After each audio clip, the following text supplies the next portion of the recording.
आपण आहे ना वजाबाकीची आज सोपी पद्धत पाहणार आहोत. तुम्हाला काही वेळेस हातचे देताना तुम्ही गडबड करता बरोबर. तर याच्यासाठी बघा अगदी सोपी पद्धत आहे. तर यासाठी जेव्हा शून्य येतात तेव्हा तुम्ही कन्फ्युज होता का काय करायचं म्हणून.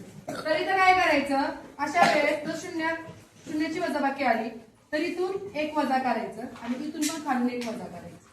आपण याच वजा करायचं म्हणजे याची मागची संख्या घ्यायची. जर याच्यातून एक मागची संख्या घेतली तर काय येणार आहे 4999 बरोबर.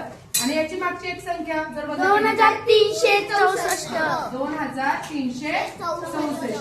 मग आपण बघूया याची वजाबाकी आणि याची वजाबाकी सेम येते का.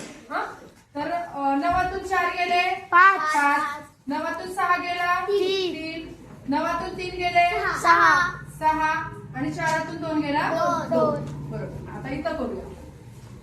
आता आपण जी नेहमीची ट्रिक वापरतो त्यांनी करूया. इथून आपण हातचा घेऊया. याला 4 इथं 10, 10तून इकडे परत आपण हातचा दिला इथं 9, इथं 10 परत इकडे हातचा दिला म्हणून इथं 10 बरोबर. 10तून 5 गेले 5, 9तून 6 गेला 3, 9तून 3 गेले 6 आणि 4तून 2 गेला 2. ही सोपी पद्धत आहे का ही सोपी पद्धत आहे. ही सोपी आहे ना. हो. मग आपण अजून दुसरं उदाहरण बघूया. अजून तुम्हाला जमेल का.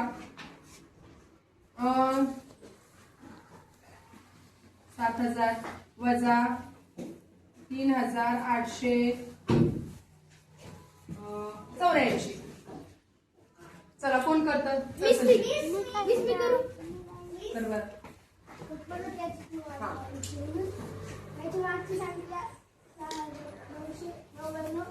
याची मागची संख्या 3800.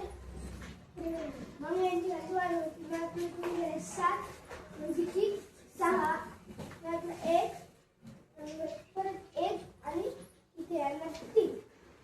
इथं कर बरं सेम येते का उत्तर.